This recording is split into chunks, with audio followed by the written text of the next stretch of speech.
Welcome to Speed Talk Live, which isn't really live, but a poorly produced podcast where we talk about NASCAR and all things racing. And occasionally we have a special guest or two, when we can get them to show up.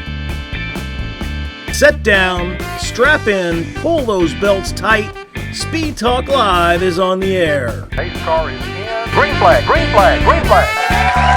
Welcome everybody, this delayed edition of Speed Talk Live. It's been a couple weeks, but a lot's been happening.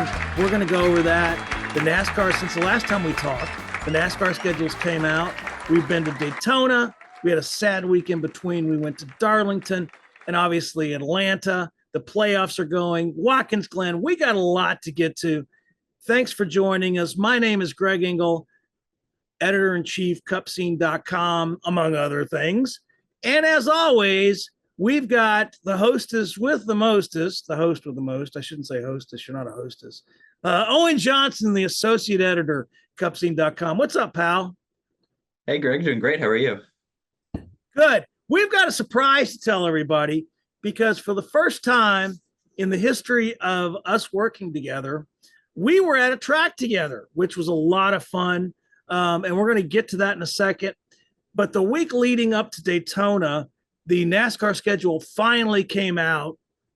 No big surprises in my world, really, other than, and it wasn't really a surprise, Bowman Gray being added for the Clash. And then we're going to be going to Rockingham with the Xfinity and Truck Series. And obviously the big news, Mexico City, going there next year for a points race, which is going to be exciting. And obviously Richmond had to lose a date for that, which I think rightfully so. Also, we're adding Lime Rock to the schedule for the Xfinity Series. And then Talladega is going to replace Homestead in the playoffs. And I like to go to the last four races of the year, which means I'll have to change my travel plans. So I'll be going to Talladega next year instead of Homestead. So instead of driving 3 hours to get down to Miami and be in Homestead, I'll be going up to Talladega and going to my favorite Waffle House. So we'll get to all that. That was the schedule coming in. And I know you, Owen, spoke to a lot of drivers about the schedule and their thoughts about it. Yeah, I spoke to a lot of drivers at Darlington when it came out after after Daytona, actually. And the word I kept hearing from them was diverse. There's a lot of tracks and a lot of fresh audiences, obviously Mexico City, but also Lime Rock Park up in the Northeast. We can't forget about Chicago, which is a recent addition. But there's also a lot for traditional fans to love, I wrote about on Cup Scene. There are 4 tracks in North Carolina now. That's Rockingham, North Wilkesboro, Charlotte, and Bowman Gray. And the short track Iowa Oval is here to stay on the calendar. With a 38-weight race weekends on the schedule, almost 3/4 of the year with NASCAR racing, I think the schedule has something for everyone, and I think it has to. A traditional fan who loves short tracks and a new fan who loves street courses has something to look for on the schedule, and I think that keeps it fresh and exciting, even as it's the longest schedule of all the big motorsports series. But my other schedule thought, I asked some of those drivers where they dream of going in the future, and I got some pretty left field answers to share. Noah Gragson wants to go to Australia. Chase Briscoe suggested Eldora, makes sense with his dirt background. Austin Cindric suggested Laguna Seca, a California road course. And Michael McDowell suggested Spa, the Belgian F1 track with that crazy turn complex up the hill. I would love to, I love Laguna Seca. I've been out there, and that crazy drop on the one curve is just amazing. And obviously I love California anyway, so it would be great to see out there. Yeah, that was a great article. I know you worked hard on that. I know you worked hard on that because I watched you work in person. It was really cool because we have both, since our time together, which I guess it's been over a year now, we have both worked different tracks separately, but we'd never worked together. So Owen made the pilgrimage down to Daytona International Speedway, my home track. I've been there for years. I got keys to the media center. So it was great for us to work together. Something I realized we didn't have happen is you and I didn't get a picture together, so we got no visual proof.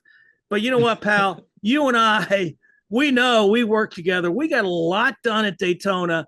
But tell me, I know that was the biggest track you've probably ever been to. What was your impression of Daytona? Oh, I definitely remember. I will definitely remember working together. But my impression was just how big and how absolutely polished everything is in there. NASCAR's done such a great job with that track and the area around it, and it was just an incredible media center and press box. So it was great to watch all weekend. But speaking of all weekend, I'd like to highlight the Xfinity race a little bit. We usually talk about the Cup race, but I think this deserves a little bit of highlighting. Ryan Truex, Martin's younger brother, won that race. Now his third win in the Xfinity Series, the second track he's won at, in addition to his home track at Dover, and yet he still doesn't have a part-time ride or or a full-time ride or any indication that one is lined up in the future. So we asked after the race whether the win increases the pressure, as his brother is in his retirement season in the Cup Series, and he said the pressure is always there and he's always been trying, but he's made his peace with being a part-time driver for Joe Gibbs Racing and a full-time simulator driver. I think it just shows how much sponsorship really drives this sport. uh, Truex is a proven winner. He told us how hard it is to hit all your marks as a part-time driver, even just getting into your pit box if your number changes, for instance. And yet he was still able to win at Daytona and twice before in that situation. And yet he still doesn't have a full-time seat at any team. And then as for the Cup race, it was a pretty fiery race, and I'm not just referring to the back of Daniel Suarez's car. Yeah, let's talk about the Cup race because we were both there. Going into that race, many of you've heard me talk about my mom. I stayed in her house in Kernersville to cover Martinsville, North Wilkesboro, and Charlotte. I'm blessed to be able to go up there a couple times a year. My family moved there in 1981, so I spent a lot of time up there. She suffered a fall the Wednesday leading into Daytona, and that was she was not in a good shape. So I knew I was going to be going home to North Carolina on that Sunday. Saturday, she was moved into palliative care, meaning she had at least stabilized. She was 85 years old. And literally as the field came to get the green flag, I got notification that she had passed. It was shocking. Obviously, it was sad, but I had a job to do. We had commitments. So obviously, I knew I wasn't going to just abandon. And there was no sense in me driving 10 hours. So I stayed for the race, and thank goodness Owen was there. He helped me keep notes. Everybody in the press box that heard that news, offered words of comfort. It was good and helped me get through. I didn't really pay attention till the race, till the end of the race. And let me tell you a little backstory. Because I spent a lot of time with my mom up there. My dad passed in 09. She wasn't a huge NASCAR fan, but I used to like to take her to things in Charlotte, go pick her up. She been to some of the NMPA, the National Motorsports Press Association award dinners, some of the Hall of Fame induction ceremonies, just because to get her out of the house and just because it's mom. About 10 years ago, Ford invited us to a media dinner in Charlotte with some of their young drivers and a guest. And I took my mom, and they set us at a table with a young driver who was about 14 at the time, I believe, 14 or 15.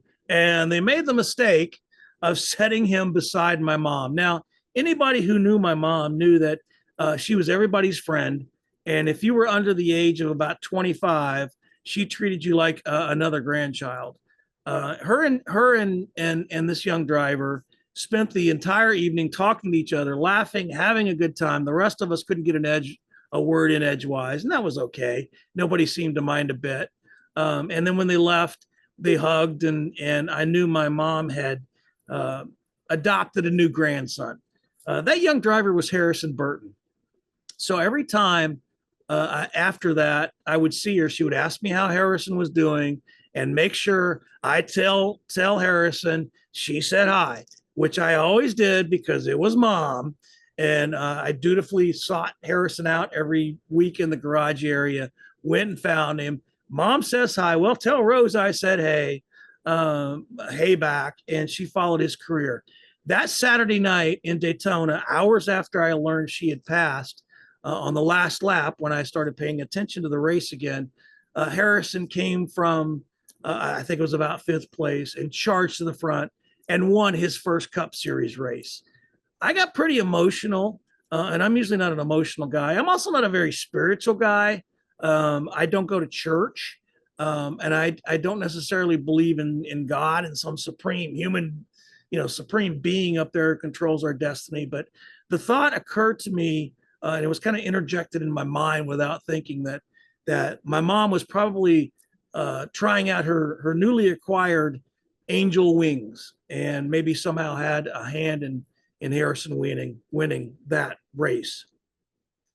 So I got pretty emotional, but I got through it. And I did let the team know that it was a special win, not only for Harrison, but helped my family heal, because my family heard about it and was really good about um, helping them heal and helping me heal, which led to a long, sad week in North Carolina when I had to go home and make the funeral arrangements for my mom. Again, she was 85 years old, and I'm very blessed to have been up there a couple times a year. So, in that regard, you can't change what had happened, but I felt very calm that I at least got to see her on several occasions. The last time this past May, when I stayed there between Rockingham, when the North Wilkesboro All Star Race, and Charlotte, and got to see her. So that helped bring me a lot of comfort. And then we had her funeral on Thursday, and the Wood brothers sent an arrangement to the funeral, and we saw that, and it was a very kind gesture, very sweet gesture of them. But I knew we would have to move on, and we did. I went to Darlington on Friday, made sure, obviously, I sought out Harrison and the Wood brothers, John Wood, the new president of Wood Brothers, and thanked them for that. But life goes on. That's the way it is. And I'll always remember my mom fondly, and be grateful for the time I had, and grateful for the 85 years that her and I had together. We went to Darlington, though, and it was our second week in a row, Owen, that you and I got to work together. You went from one of the most modern new tracks on the circuit to one of the older tracks on the circuit in North Carolina, in Darlington. Look, tell me your impressions of that place. Yeah, it was a lot of fun to get to see you a second week in a row and get to work together again. But for all I talk about Daytona being polished, Darlington was, like you say, exactly the opposite. The press box is in an old structure by the old front stretch, now the back stretch, opposite the new grandstands. Those historic grandstands are still there, and the track shows a lot of signs of age, and I think it's a really great connection to the history of the sport. I was lucky enough to get to watch the race up from the roof of the press box as I tried to count the points for the drivers in the playoff bubble in my head, and that was a whole lot of fun. I really enjoyed that. And uh, Dave Bagley turned me on to that a couple of years ago when he dragged me out of that press box, which, by the way, is older than dirt, and sways. It actually sways when the wind gets to. It's really cool. I love it.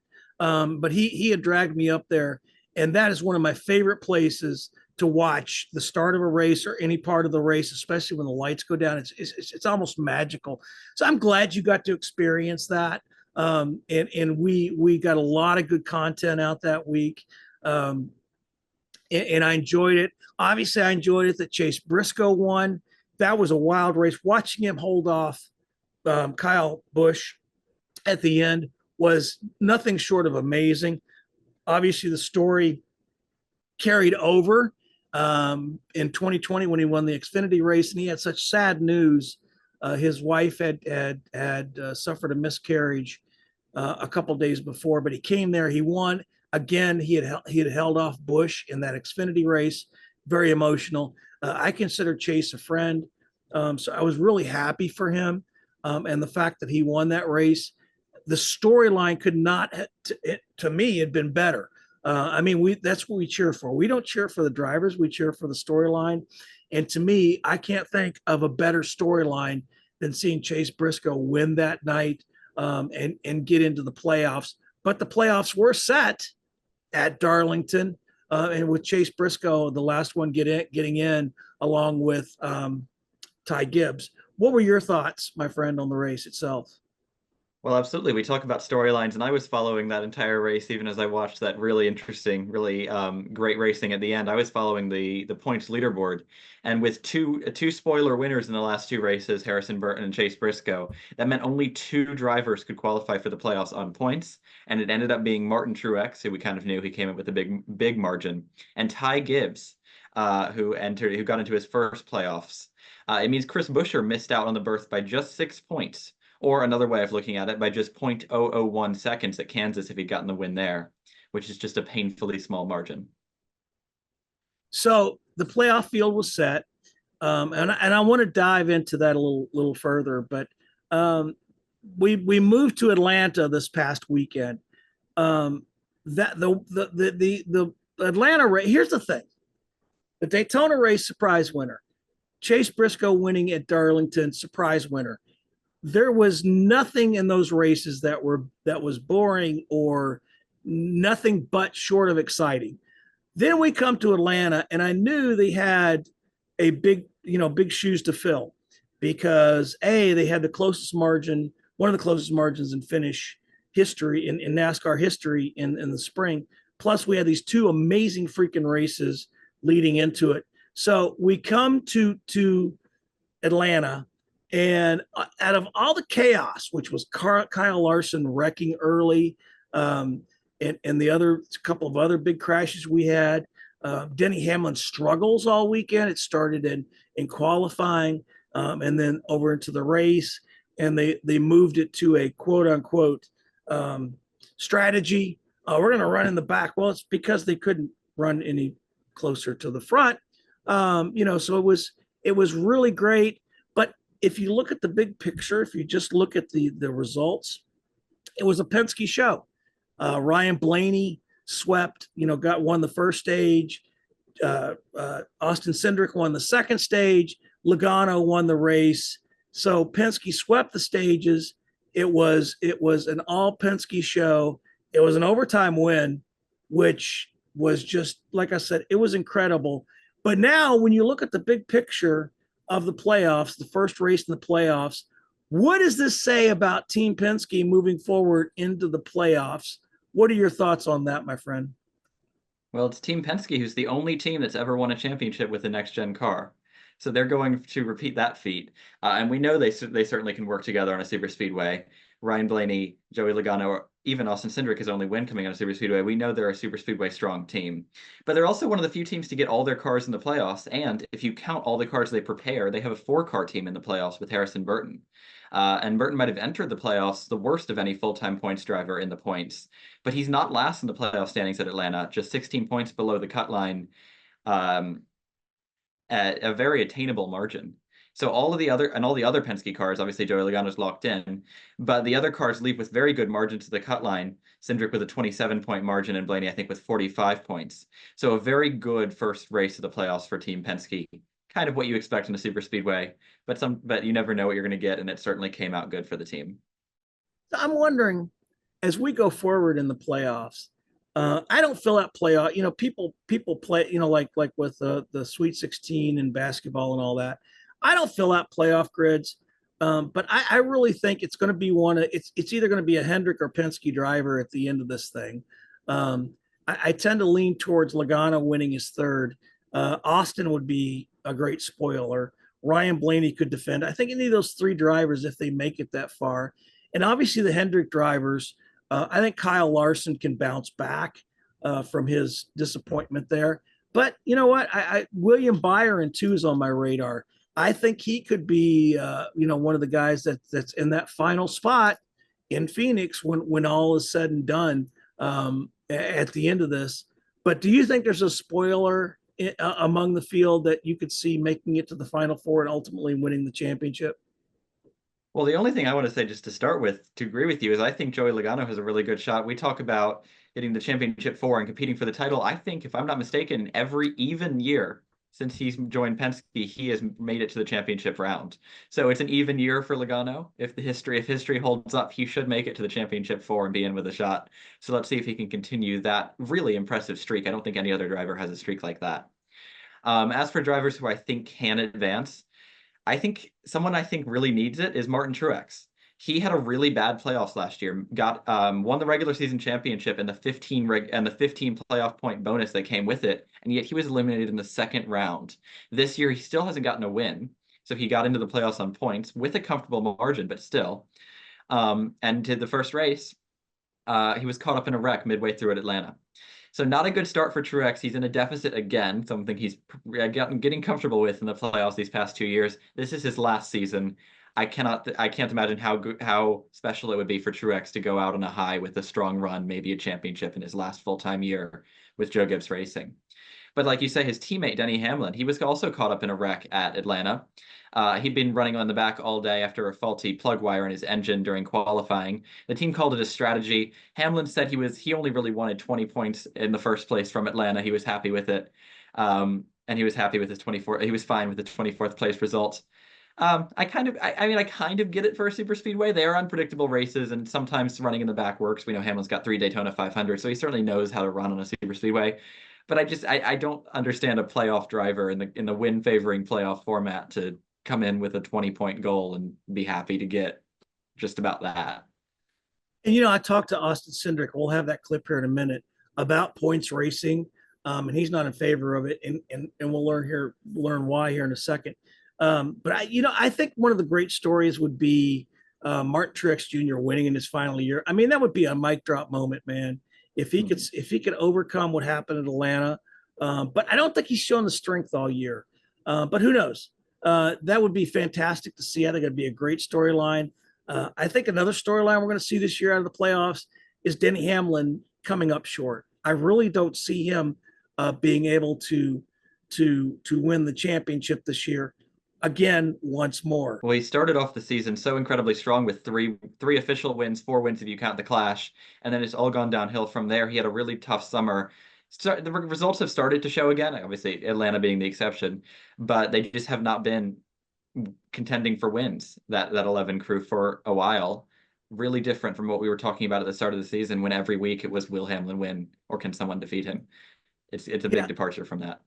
Yeah, I think the wind has gone out of his sails. He may win a race between now and the end of the season, but I just don't see it. Maybe he'll teach me wrong. I don't know. So we'll see as we go along. So something else happened at Atlanta. All the teams except 2 signed the charters. So finally the charters are done.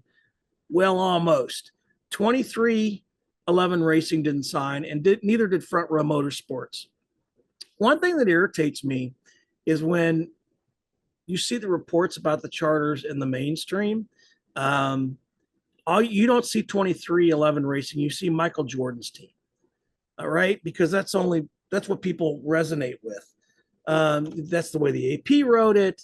They didn't even mention Front Row Motorsports in their headlines. It was all Michael Jordan's team this and Michael Jordan's team that, and Front Row Motorsports. Look, I can understand their reasoning behind it. They didn't get everything they want, but at some point, you did find the compromise, and you did not get everything you wanted, but you got most of it. Why they didn't sign, I don't know, because at this point, at the end of the season, NASCAR could revoke their charters, and they could go into next season with no charters, which is no guarantee that they'll actually be able to enter every race. We'll see what happens. I think that quote unquote Michael Jordan's team and Front Row Motorsports will end up signing them at one point, because everybody else, the rest of the teams, have signed. They're all good to go, and I'm not sure why they held out for that. So the bottom line is the charters are done. We're ready to move on. The teams didn't get everything they wanted. NASCAR didn't get everything they wanted. But at the end of the day, NASCAR holds the kickball on the playground, right? It's their playground. If you want to play on their field, you're going to have to, by gosh, do what they say, and that's exactly what's going to happen. So I think the team's got the best deal they could hope for with that, with the charters. And like you said, and like you point out, it was months of negotiations. Right. We've been talking about this since even before this season, the new charter deal, and everyone knew sort of what they were getting. Now, to set the scene, NASCAR apparently sent the teams these charters with about a day of notice, probably hundreds of pages of documents to review, and go over. But the teams knew what they were getting at this point in the season. And yes, they had to sign by a certain deadline, but by not signing, FRM and 2311 are really playing with fire, because if NASCAR takes away their charters, which they could do, not only is it the loss of a guaranteed starting position and some extra money at the end of next season, but it's also the loss of assets that are currently going for tens of millions. I think some ones recently traded for about $60 million, and those assets would just be gone. So it really is playing with fire. But everyone needs the charters at this point in NASCAR. It's really what keeps the value proposition in owning NASCAR teams, getting that $60 million asset, even as attendance fluctuates in recent years. So I'm really interested to see what NASCAR does. Do they stick to their guns and take the charter and prove to the other teams that they are willing to stick to their guns? Or I think more likely, to 2311 and FRM reach a deal and we see them back in the sport with two. And actually, these are teams that we've both talked about potentially getting a third charter next year. So that might factor in maybe 3 charters next year. So maybe they're trying to get another charter cheaper. I don't know.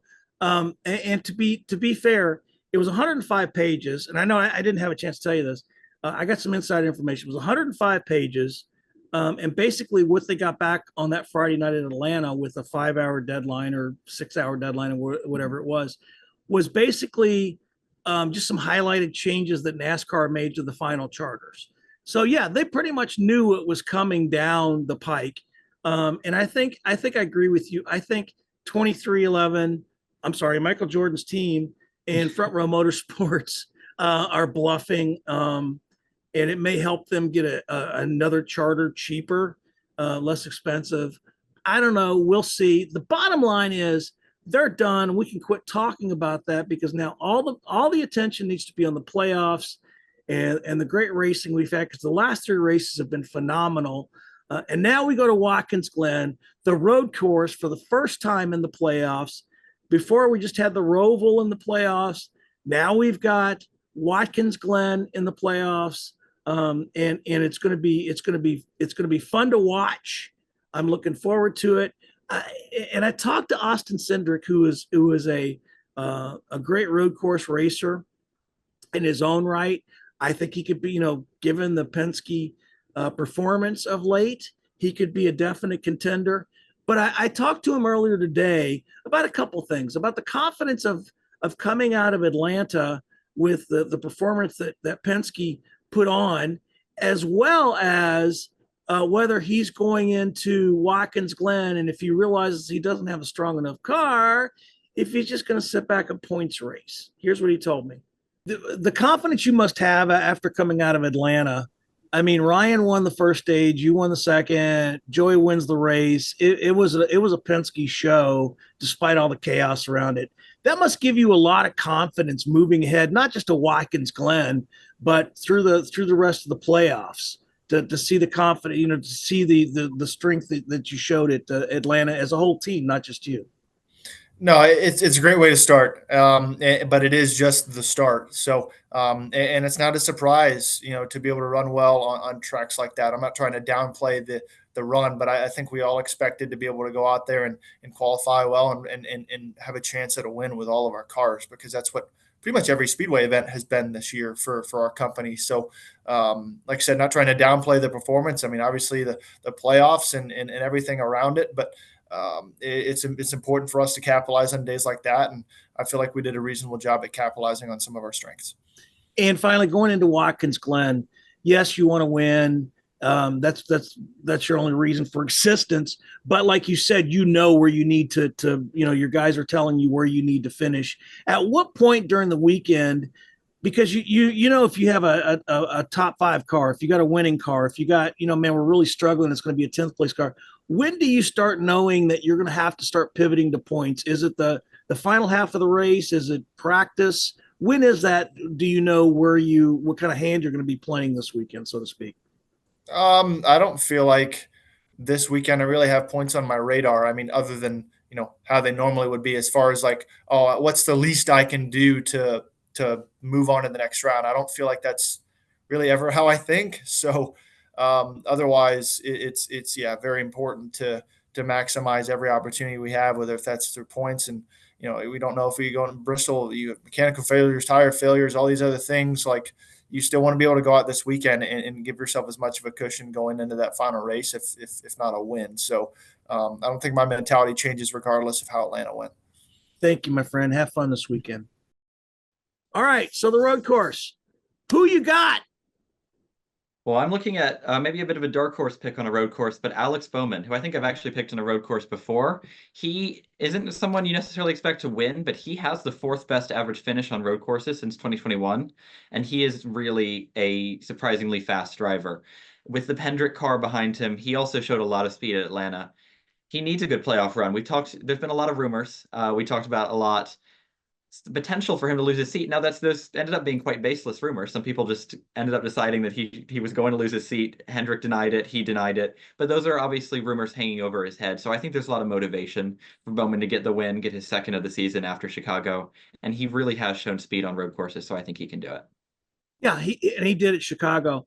And Rick Hendrick yesterday, a press conference at Charlotte Motor Speedway, where it was announced that, much to our surprise, not Kyle Larson will attempt the double next year again, the Indy Charlotte double. I'm looking forward to that. So yeah, he said that yesterday and squashed any rumors about Alex Bowman. So I agree with you. I think Bowman will be a good pick. It would not surprise me to see a Hendrick driver in victory lane. Now, you are heading back to England, right? I'll be back to England, yes, by the end of this week. All right, so you're heading back to England. So next time we talk, you'll be across the Great Pond. I appreciate your time. You will have a preview out this week with all the betting lines and all that. So we look forward to that. So we appreciate it. Let me finish up on this. Let's talk about Bowman Gray. Bowman Gray Stadium near Winston-Salem, North Carolina. I'm going to be the first to tell you I have never been there, but it's going to be a special place to me. So when they announced it, I knew I was going. Whether I have to buy a ticket as a fan or as a member of the media. See, I grew up in Southern Indiana.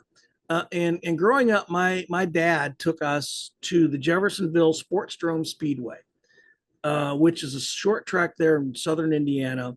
The Kimmel family ran there. We used to go there almost every Saturday night during the season, and we would watch them. They'd have figure 8 races, and I just can't imagine. I remember the nights when we would go home after midnight to watch after watching that. And my dad owned a company. They had a condo at the Indianapolis Motor Speedway, which is about 2.5, 3 hours away from me. So I grew up during going to the Indy 500 in the week leading up to that. We would watch practices and qualifying and we would go in the condo. We would go down to the pit area, and I saw a lot of people down there. AJ Foyt, Mario Andretti. So that's how my childhood was spent. I left for the military in 1980, and in 1981, my mom and dad moved the family to Kernersville, North Carolina, which is about 10 miles away from Winston-Salem. He kept that tradition of Saturday night racing going. My sisters had grown up by then, but they had kids of their own. So it was my dad's grandkids, and he would take them to Bowman Gray Stadium during the season. And my mom would occasionally go with him, like she used to when we would go to Jeffersonville. So when I heard about Bowman Gray, I knew I was going because I wanted to honor my dad's memory, to be there and to walk on the same ground that he would take his grandkids, my nieces and nephews. And then of course, when my mom heard, she wanted to go to that as well. Well, obviously, God, if there is such a thing, has another purpose. So I will be there at Bowman Gray, whether it's snowing, whether it's raining, no matter what. I will be there next year for the Clash, honoring the memory of my parents, my mom and dad, who are together again, but who instilled in me and the rest of my family a love of racing, and I look forward to it. So I can't wait to be there. But Life goes on. We will go to Watkins Glen this week. Owen will be in England, back over across the pond. We will see you next week. Thanks for joining us, everybody. Have a great rest of your week. Let's go racing. Stay safe. We'll see you.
Thanks for listening to Speed Talk Live.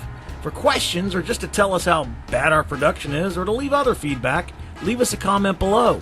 For all the latest NASCAR news, visit www.cupscene.com. Until next time, peace out and let's go racing.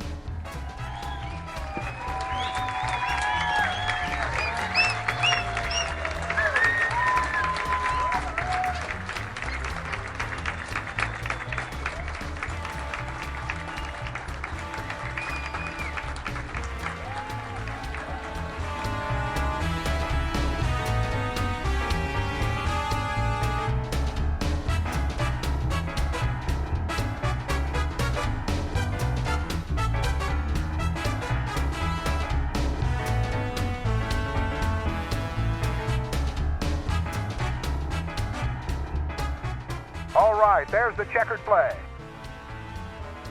Great job, driver.